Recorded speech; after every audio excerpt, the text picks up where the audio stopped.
नायिकाभेद या काव्याच्या बांधणीत संभाजीराजे गुंतले. उन्हे तापू लागली. एक दिवस उन्हे टळतीला लागली असताना अचानक महादरवाजावरची नौबत झडली.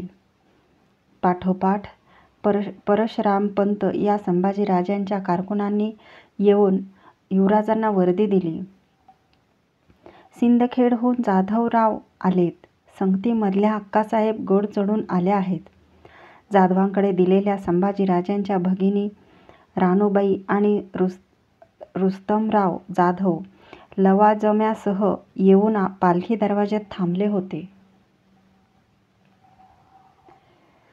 परशुरामपंतांना हाताशी घेऊन संभाजीराजे त्यांच्या अवगतीसाठी पालखी दरवाज्यात आले.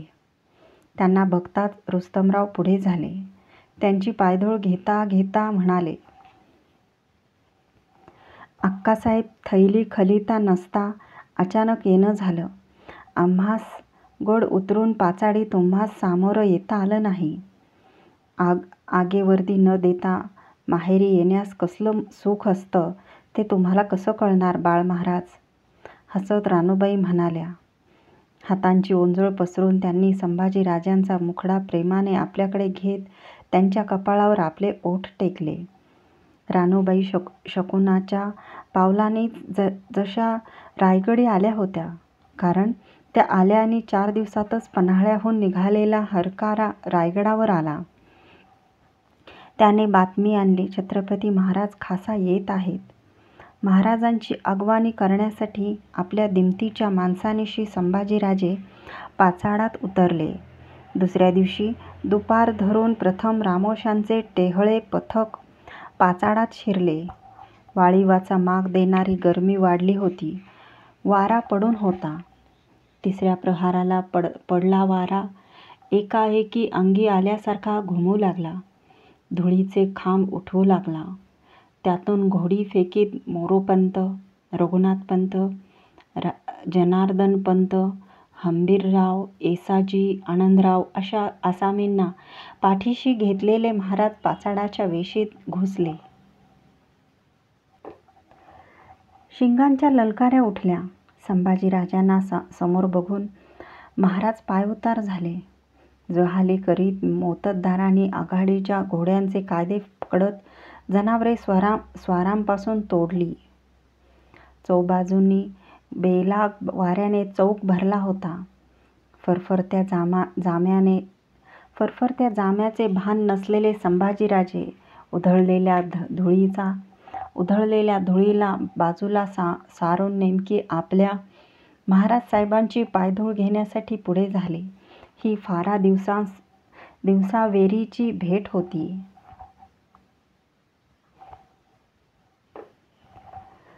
संभाजीराजांना झुकू न देताच वरच्यावर घेत महाराजांनी ओरभेट घेतली.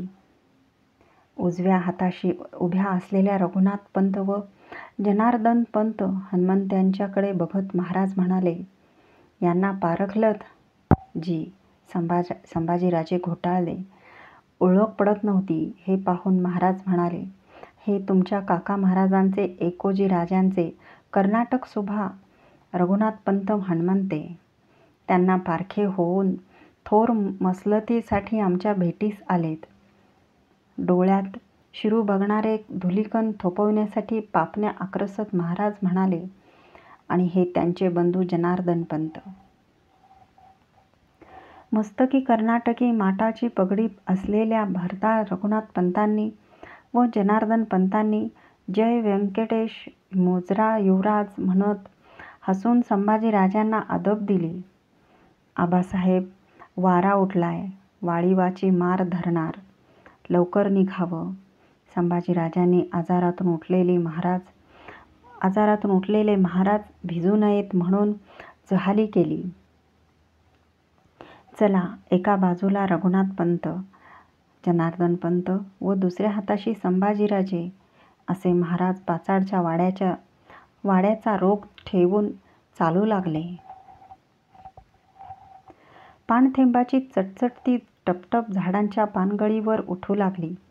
तिच्याशी आणि घोंगावत्या वाऱ्याशी लग लागून राहिलेले महाराज चालता चालता म्हणाले, शंभूराजे, या रघुनाथ पंतांसारखी माणसं दूर देशाहून येऊन राजांच्या भल्याची मसलत रुजू घालतात ते बघितलं की सार्थक वाटतं आम्ही करतो त्या दौडीचं. संभाजीराजांनी अत्यंतिक आदराने रघुनाथ पंतांना निहाळले. महाराज साहेब, सिंदखेडच्या अक्कासाहेब गडावर आल्या आहेत. संगती रुस्तमजी आहेत. संभाजीराजांनी वार्ता महाराजांच्या कानी घातली. चालते महाराज ते ऐकताच थांबल्यासारखे झाले. राणूबाईंचा चेहरा त्यांच्या डोळ्यासमोर तरळला. कशा आहेत राणूबाई? महाराजांनी विचारले. बेस दिसल्या. नात्यांच्या जिव्हाळा शब्दांची मोरपिसे करून गेला. सारे वाड्यावर आले आणि थोड्याच अवकाशात सगळी पाचाडखोर वाळीवाच्या तडतड्या धारांनी कब्जात घेतली. विजा कडकडू लागल्या. झाडोरा कुदनीला पडला. दिवस जसा डुबल्यासारखा झाला. दुसऱ्या दिवशी सारे निथळलेला रायगड चढून आले. गडावरच्या इमारतींना झड्या आवळण्याचे काम चालू होते. गवताने गंजीखाने आणि धान्या डागांनी अंबारखाने आबादाने केले जात होते. स्फटिक शिवलिंगाची पूजा बांधून होताच महाराजांनी रुस्तमजींना भेटीचे बलाव दिले. काहीतरी योजून आलेले रुस्तमजी छत्रपतींच्या भेटीस रुजू झाले. महाराजांनी त्यांचा नात्या गोत्याचा हाल हवाल पुसून घेतला. रुस्तमजी अदबीने एका सवालाला बयाजवारीने जाब देत होते, पण ते काहीतरी मनाचे बोलण्यासाठी भांगा शोधतायत हे महाराजांनी ताडले. रुस्तमजींना बोलते करण्यासाठी महाराजांनी जवळीक देत विचारले, आम्ही आपले ऐकलेच हाल हवाल विचारतो आहोत.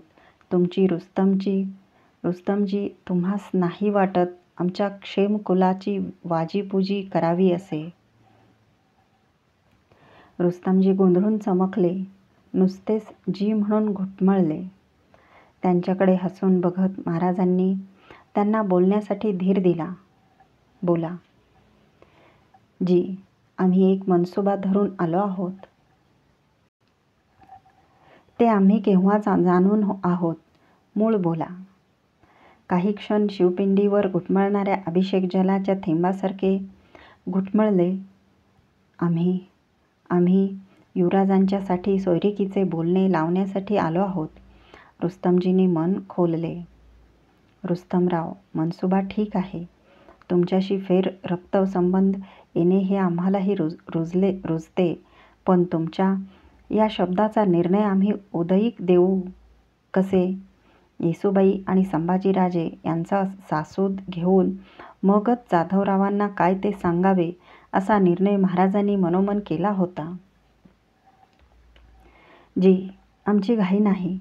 महाराजांचा उदयीक म्हणजे आशेला जागा या आनंदाने रुस्तमराव बोलून गेले. धाराऊने लगबगीने येऊन पुतळाबाईच्या महाली असलेल्या येसूबाईंना खास वर्दी दिली. थोरलं धनी येत आहेत तुमच्या भेटीसाठनं. येसूबाईंना ते ऐकताना खरेच वाटले नाही. त्या हसून म्हणाल्या, केवढी भली थट्टा करता आऊ. शंभू महादेवाची आण. धन्यांनी मला बलावून घेऊन सांगितलंय. नरड्याच्या घाटीवर चिमटा ठेवीत धाराऊने वर्दीची शहानिशा दिली. येसूबाईची मग मात्र तारांबळ उडाली. कपाळीचे कुंकूचिरे नीटके आहेत की नाहीत हे दर्पणात बघून घेतले पाहिजे या विचाराने त्या आतल्या दारुणी दालनात जायला निघाल्या. जाताना त्यांना धाराऊने शपथ घेण्यासाठी भाबडेपणी बोललेला शंभू हा शब्द आठवून हसू आल्याशिवाय राहिले नाही. महाली आलेल्या महाराजांना जरी शालूचा पदर काठ हाती धरून तिवार नमस्कार करताना येसूबाईंना आबासाहेब आमच्या भेटीसाठी कसे हे कोडेच उकलेना. सौभाग्यवंत व्हा असा त्यांना आशीर्वाद देणाऱ्या महाराजांनी त्या गोंधळल्या आहेत हे जाणले होते. त्यांना अधिक कोड्यात न ठेवता महाराजांनी आपल्या येण्याच्या कारणाला खुबीने तोंड फोडले. तुम्हाला आठवतं सुनबाई, आम्ही तुम्हाला शिक्के कट्यार सुपूर्द केली ते?